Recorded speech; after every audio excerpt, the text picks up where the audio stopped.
We're all engaged in the most dynamic time in business history. The leadership styles of the past 120 years just aren't serving us Mm. anymore and won't lead us to successful businesses in the future. People have been undervalued, and the pandemic sure brought that to light, didn't it?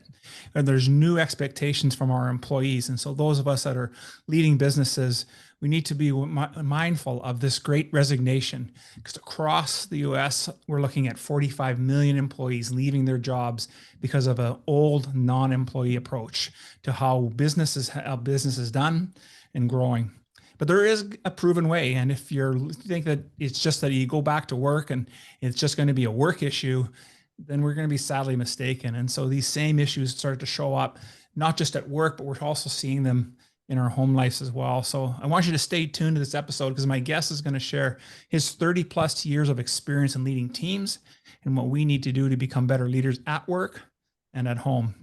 Now, before we get into a lot, we know that today has been more challenging for men than ever before.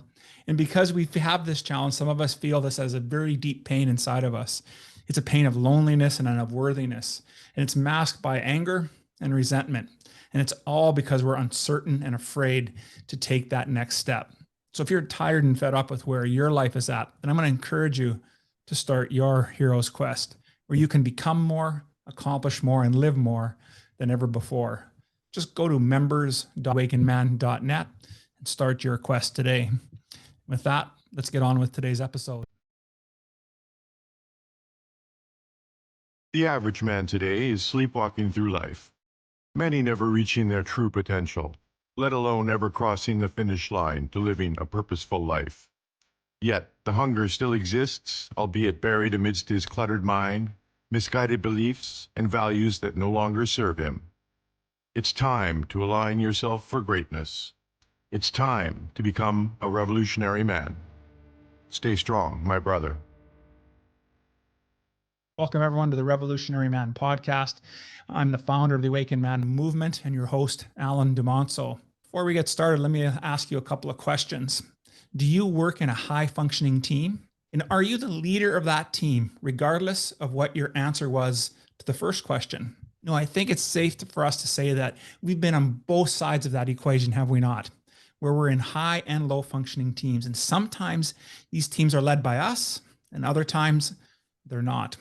But regardless of our position of where we are in, it takes a strong individual to recognize how they are impacting the team. And so we for sure don't have all the answers as leaders, but we do know one thing is that we can control that. What we can control is that how we show up as a leader at work and at home. So today, my guest shares his journey from leading teams to training leaders and how they can transform their leadership style to develop high functioning families and teams. So allow me to introduce my guest. Stephen Turner has spent 34 years in various leadership roles with UPS, serving in the US and in Europe. And Steve is now the Chief Operating Officer for Beyond Resilience LLC and is the President of Flow Business Solution. Steve believes employees will follow those who care about them, train them for success, and appreciate who they are as individuals. And I couldn't agree more. Welcome to the show, Steve. How are things, my friend? Thank you very much. I'm glad to be here. Things are exciting. There's lots of things to do. You did a very, very good summary and everything that you said. So we're going to have a good chat here today. I could ramble on here, so I better be quiet and let you do your thing. Yeah. It's your show. All good, friend. All good.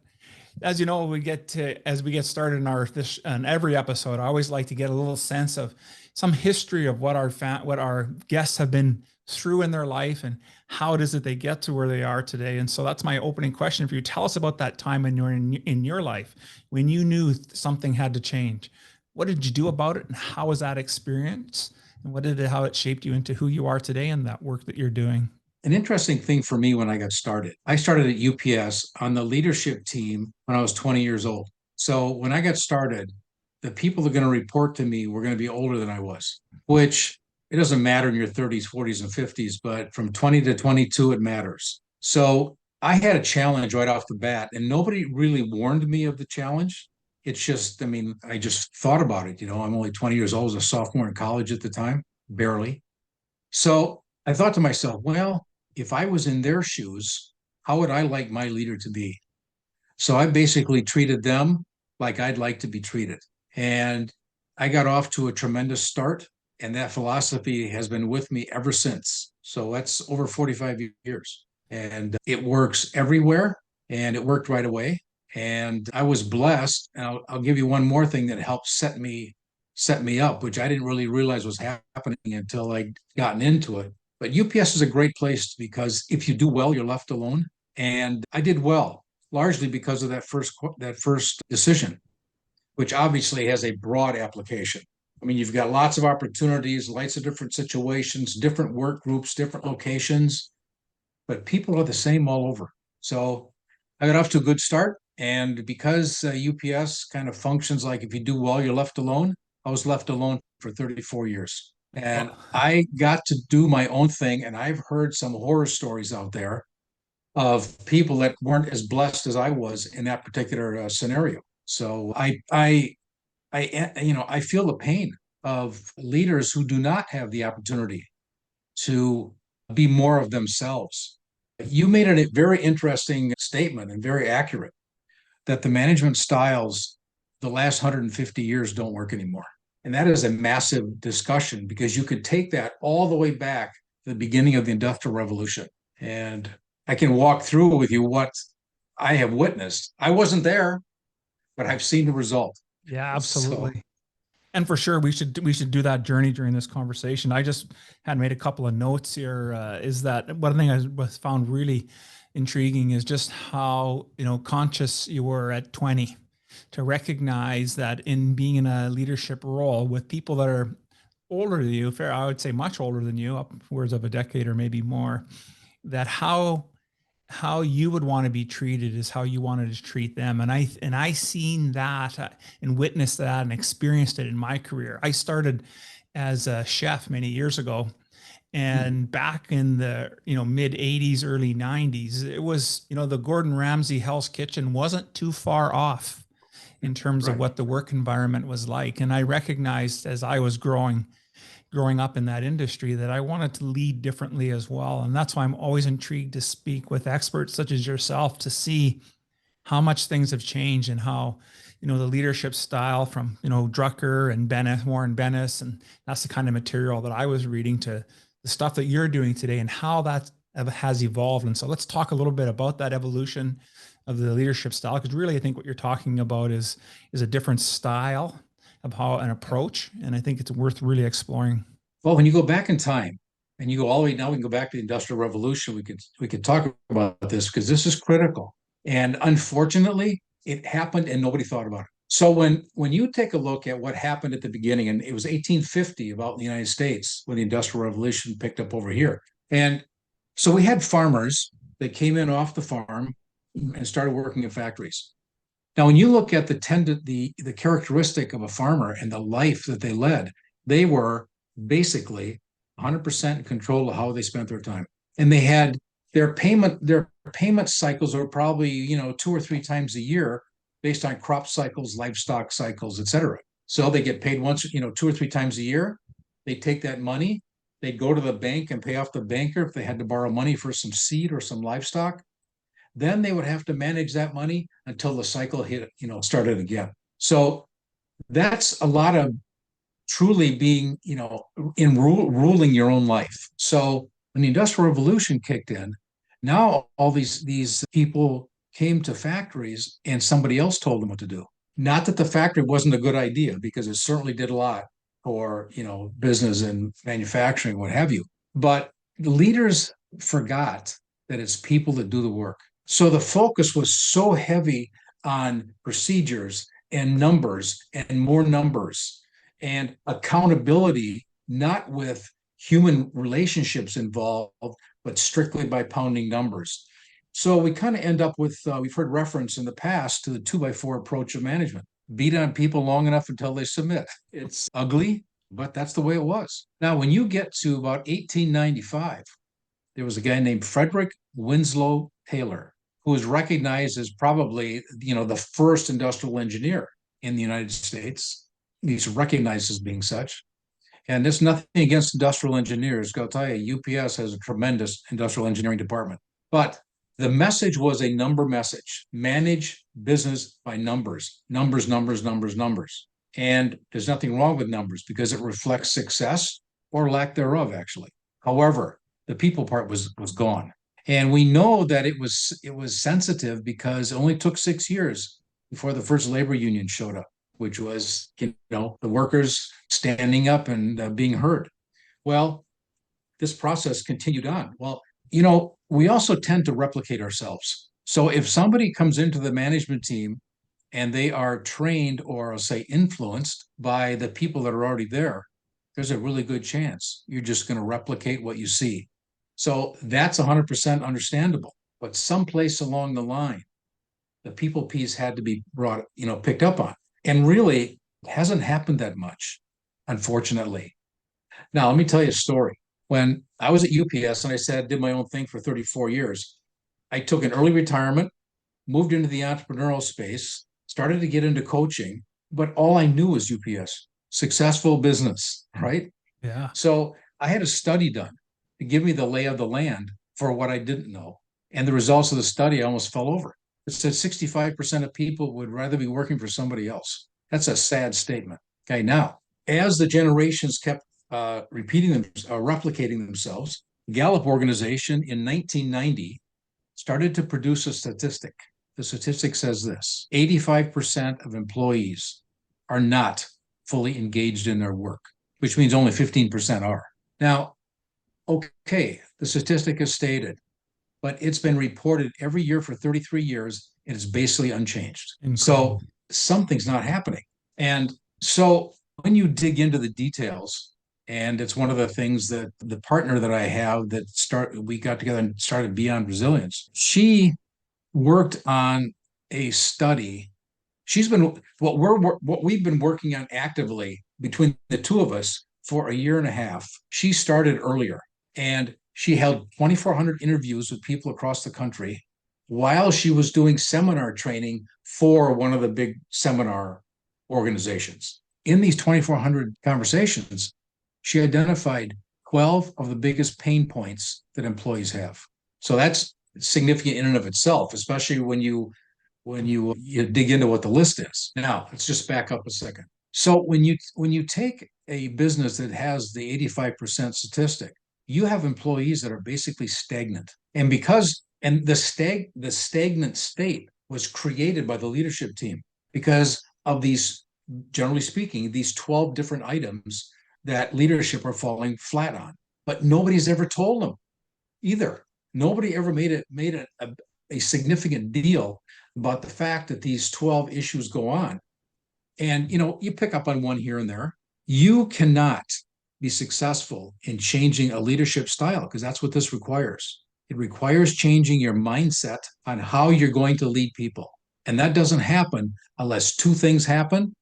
And if either one is missing, forget it. It's going to be another year at 85%.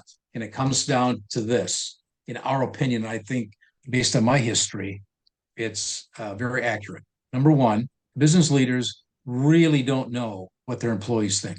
Business leaders think they know what their employees think. So perception's reality until proven otherwise. So if the leadership team thinks everything's great and rosy, and they're really not, nothing will ever change because they don't know what's really going on. So what they do is they suffer really with a continually stagnating employee team. Now, what happens when an employee gets stagnant? Unfortunately, the highlight of their day is punching out. And when you consider that employees, full-time anyway, spend 8 to 9 hours a day with their business leaders, and if the highlight of their day is going home, that's a sad state. Those people are not enjoying their life. And I can tell you from experience, when people enjoy their work, enjoy working together, sky's the limit. What can be accomplished? So the first thing is leaders need to know what the status is. Then number two, you need an action plan to change it. If either one are missing, nothing happens. And 85% continues on.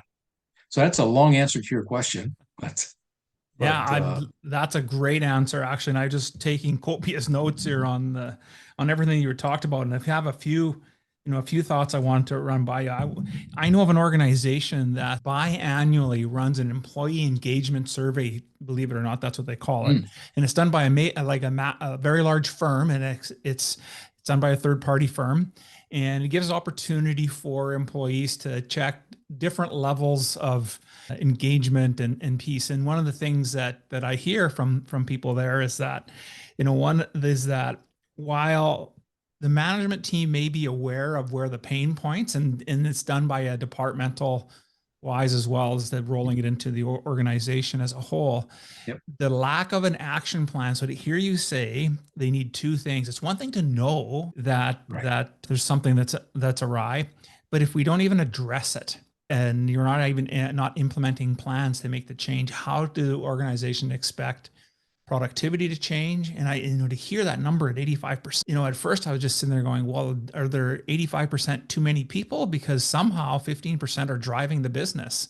But it's not really about that, is it? It's really about out of the 85, that maximum value of the effort that they're putting in. Because obviously you need the whole team. You wouldn't have the organization at that size without having all those players. So what are your thoughts about those types of organizations that do those employee engagement surveys, but still struggle to have that engagement? Well, you actually answered the question, and that is you get the information, don't do anything with it. Now, UPS does an annual employee relations index survey, and it is really effective if you do something with it. And we did things with it. Did we do it as well as could have been done? Probably not, right? Yeah. But it was a very good tool for leaders to know where they stood, and at least individually they could do something if the organization didn't have a big movement. Just did put focus on it, so it went pretty well. Yeah. But it could have been better because, again, I don't want you to sound like I'm bragging, but this is just a fact.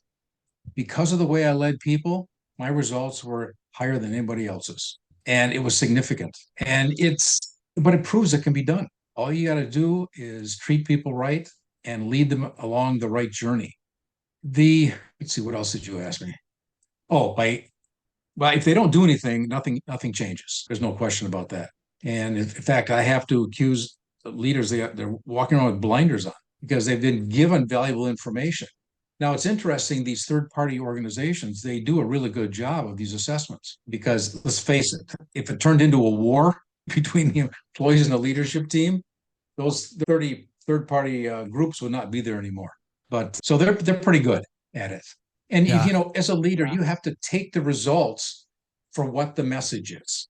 Yeah. You can't get too hung up on it, a number one way or the other, 2 percentage points, forget it. Yeah. You need to go with what is the broad picture that's given. Based on the results, try to figure out what might be out of whack. But here's the thing. If you have, and this is how you can stay ahead of the curve. First of all, you got to make a move to get ahead of the curve, first of all.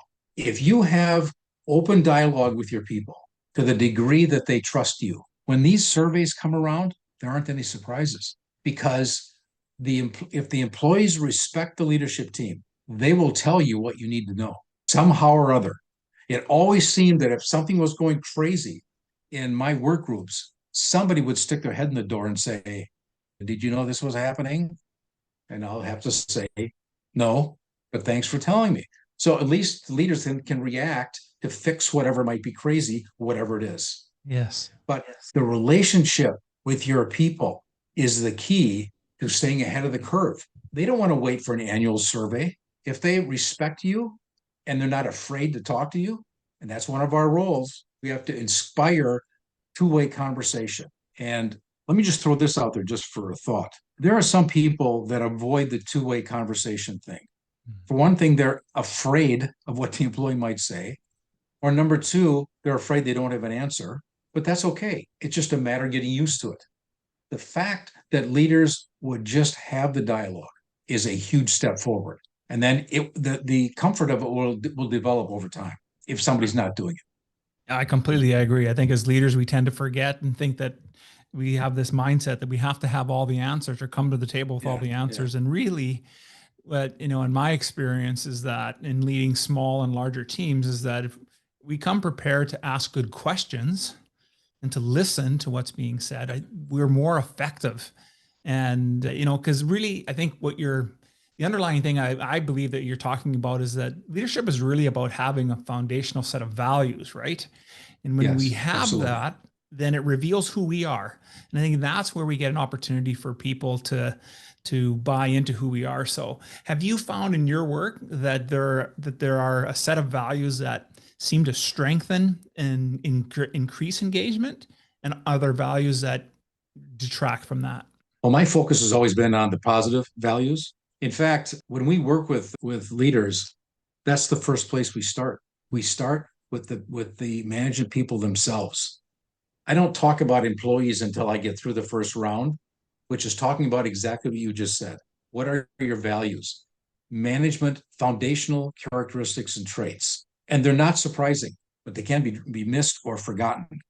Like honesty, integrity, sincerity. The focus is on your employees. I like to describe it this way. If leaders would simply take care, when I say simply, I mean, just consider it this way, would simply take care of the groups that I refer to as the inner circle. Everybody has, generally speaking, three groups in their inner circle. Number one is their family. Your family is your family, regardless of what happens. You can't hire or let go of a son or a daughter just because they do something crazy and then call them back when they are heroes, right? They're always a family. Number two, your best friends. Your best friends are your friends in thick and thin. They're not event-driven friends, they're heart friends. And we cherish those people, right? Because if something goes crazy, we can get on the phone, whatever, and have a chat. Now, the third group are your direct reports in your business. Now, granted, your direct reports will change over time, but they're fixed at any point in time. So if everybody would simply take care of the people that report to them directly. So you could be CEO at UPS, which has 500,000 employees now. She probably has maybe 14 people that's in the C-suite. And if she takes care of the C-suite, the C-suite takes care of the vice presidents, the vice presidents take care of the region managers who take care of just go down the line and take care of those people that report to you. Now, when I say take care, I mean know them, listen to what they say. If they're brand new in the management team, that's a challenge. If you're in the C-suite, that's a challenge. But the person everybody reports to, if that person would take care of them, things would be quite smooth because people respect and appreciate being appreciated and cared for and developed for growth, future opportunities. So that is to me the key, taking care of our employees. Getting back to the characteristics.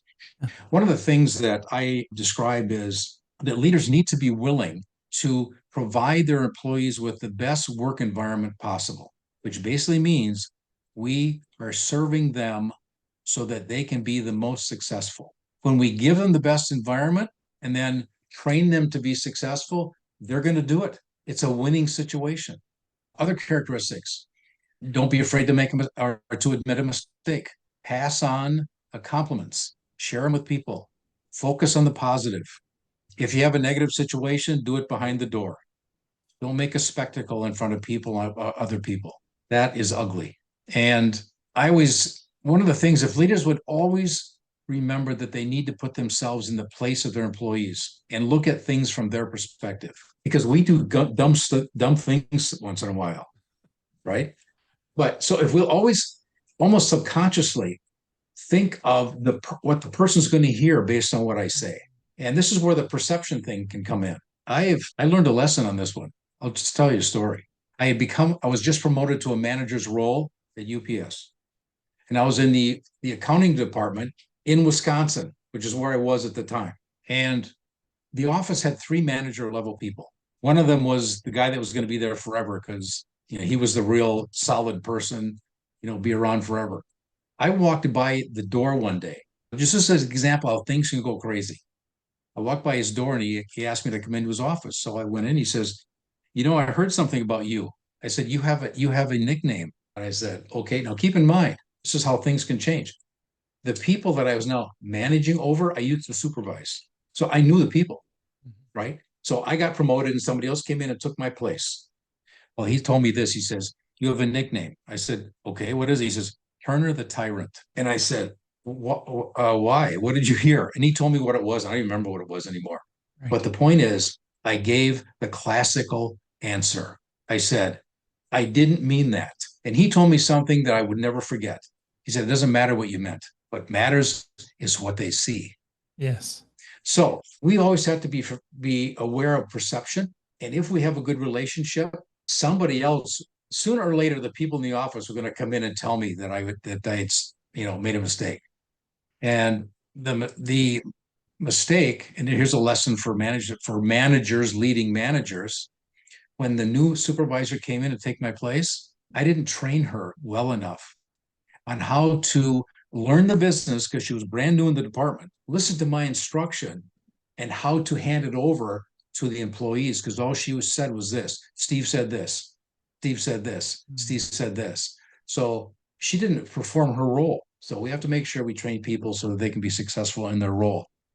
So that's another long answer to your question. But it makes so much sense, Stephen, to hear you say that, and I think that's the part of the challenge that we face as leaders. And regardless of whether our business is large or just ourselves, maybe 2 or 3 people, whatever scope it is, the challenge is that if we're showing up incorrectly and we're not aware of what's happening with our teammates. And I really like how you had the 3 sets of the inner circles, family, best friends, and your direct reports. And I think all of us can relate to that at some point in our careers where we've had that experience of having people, report to us.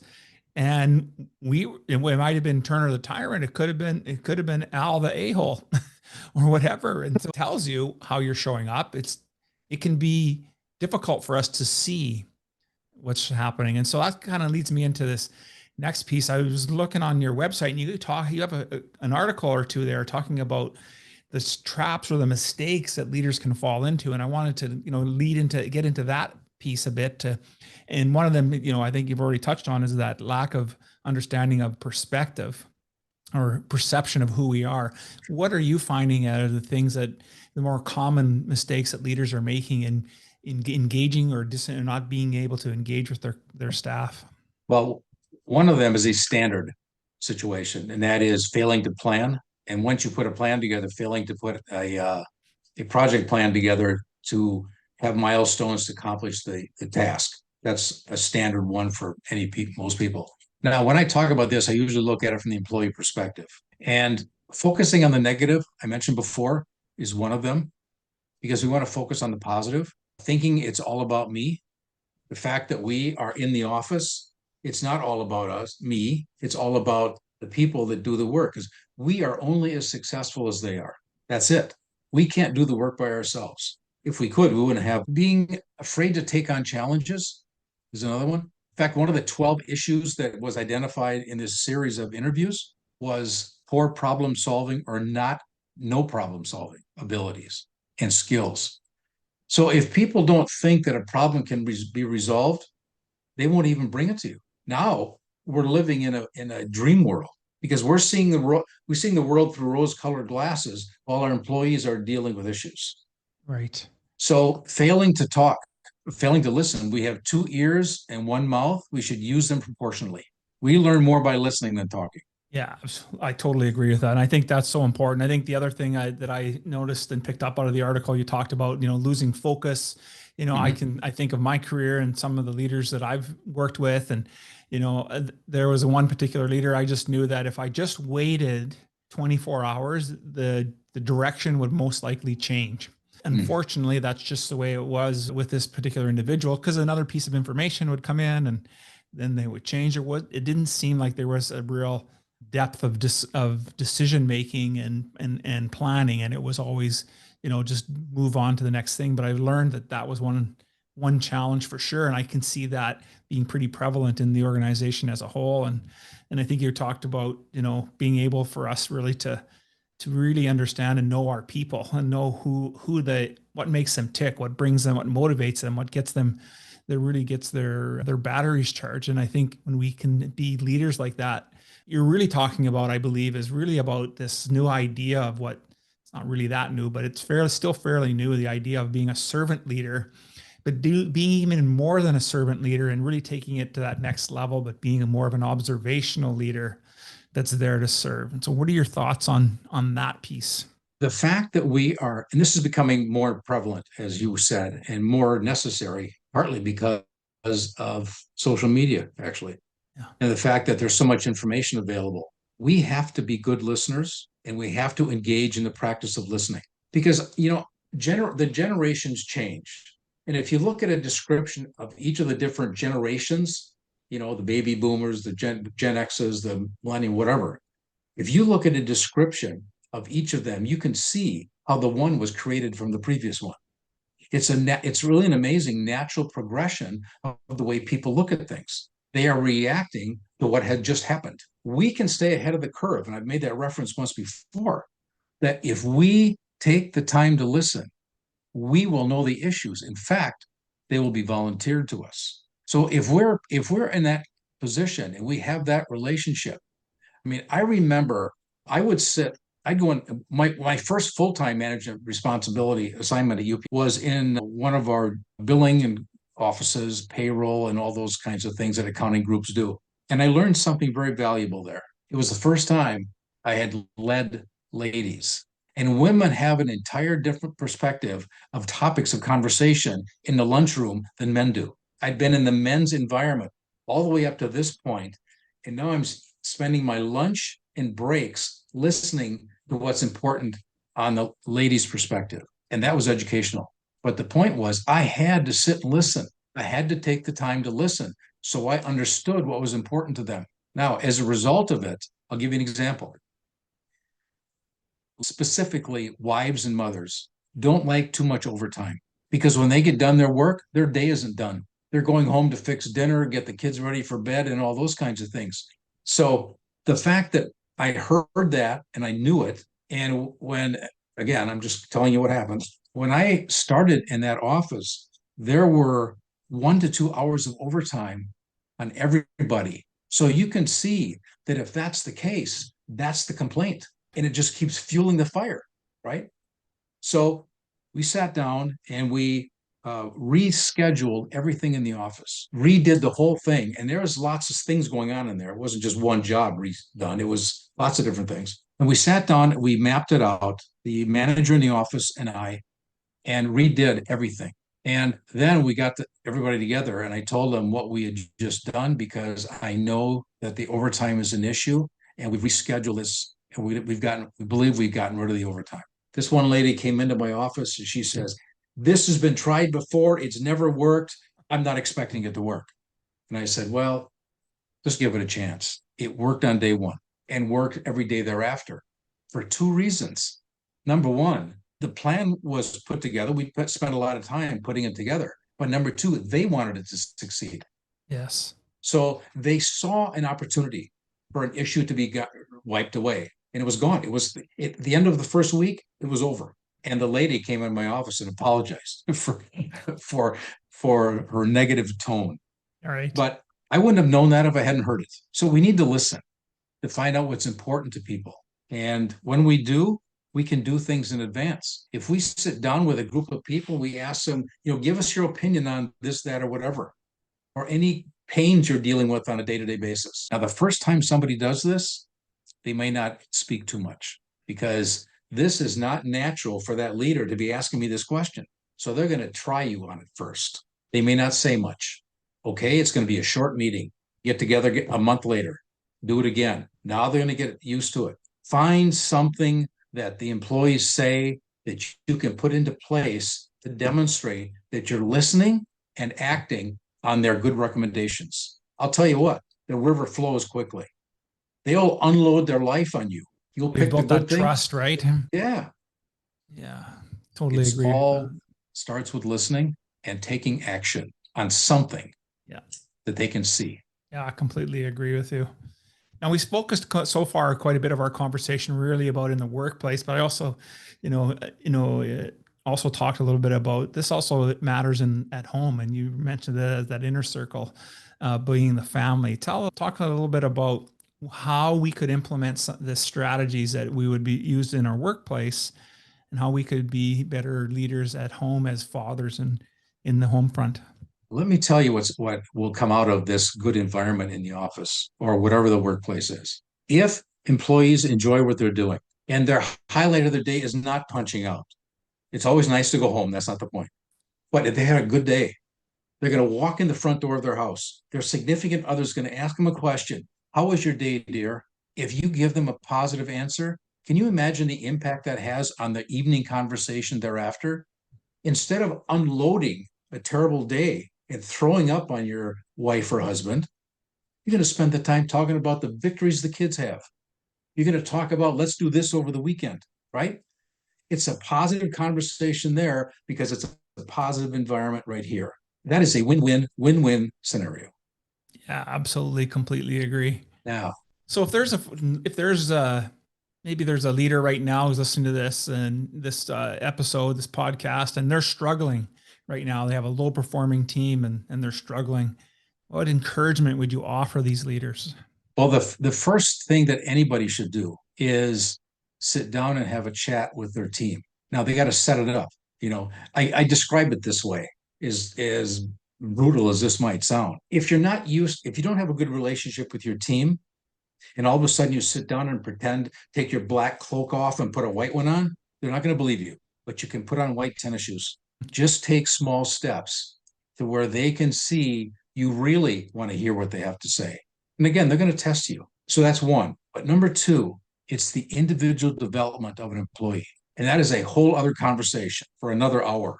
The bottom line is this: when we start training employees, we want to get to the point where we are asking them this question. Now, you may train them for their initial work. Yep, got that down pat. So now that they're running, efficiently, take a moment and ask them a question. What would you like to do in 3 to 5 years? I guarantee you'll get a deer in the headlights look the first time because nobody's asked them the question. But by asking the question, they may say, I don't know. I never thought of it. And I said, well, give it some thought. The next time we chat, I'll ask you the question again. And I might I might meet with them again in a couple of weeks. Now they're going to say something. Regardless of what it is, they're going to say something. But what have I just demonstrated? I've demonstrated that I am concerned for them as individuals instead of an employee to do a job. Now, when people realize that the people they report to, their leaders, are leaders, not managers, leaders, because they want to help develop the person as an individual, that's another one of those sky's the limit deals. They're going to love it. And one of the 5 employee needs, actually is the third one in the list I talk about, is the ability to do something more. We can think of ourselves in this case, in any job we've ever had, have we become more confident in ourselves if we know we have the ability to do more? And that comes out of this, what would you like to do in the future type of thing. Like I might ask you that question.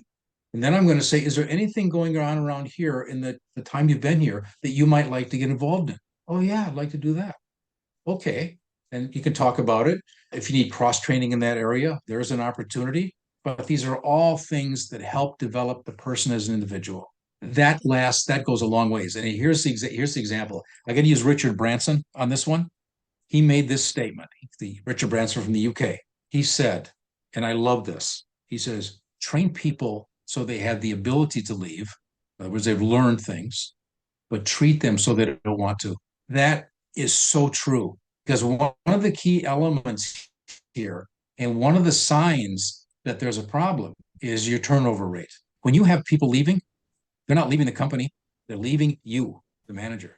Now, if people enjoy working with you and want to be there, they're not going to leave. Once employees understand that there's a new drift in the office, there's a new attitude, their thought of leaving will probably stop because they're looking for what the leader hasn't supplied. Personal development, care about me, and I'll take care of you. I say this, we need to take care of our people and they will take care of us. I have never, ever seen it not happen anywhere, in any assignment, in any job, whether it's operations, finance and accounting. I was in the technology group when I came back from my years in Europe. It works all the time with everybody in every place because people are the same all over. Cultures vary, but hearts do not. Man, just love that. That was so awesome. Steve, I thank you so much for spending time with me today. And, you've been able to help us understand what it really takes for us to be leaders. And really, you're talking about patience and practice, putting things into practice. Mm-hmm. And so thank you for giving us a few tools and some ideas on what we can do to implement and become better leaders. So if men who are listening to this podcast are interested in getting hold of you or participating in one of your programs, what's the best way for them to do that? Well, you can call me. You can call the office. Our number is 267-753-5568. That's 267-753-5568. You can find me at LinkedIn. My extension is /SW Turner. There's lots of Steve Turners in LinkedIn. You need the right one, SW Turner. You can send us an email. You can email me directly at steve@flow-business-solution, singular, just like you said, .com, and that'll come to me directly. If you go to our website, which is where I just said, flow-business-solution.com, there's also the contact method in there as well. Absolutely.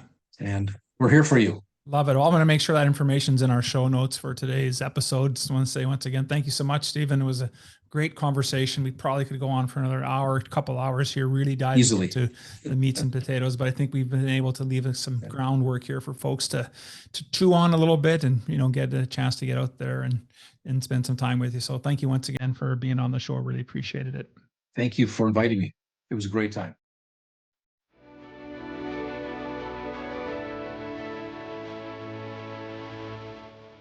Thank you for listening to the Revolutionary Man podcast. Are you ready to own your destiny? To become more the man you are destined to be? Join the brotherhood that is The Awakened Man at theawakenedman.net and start forging a new destiny today.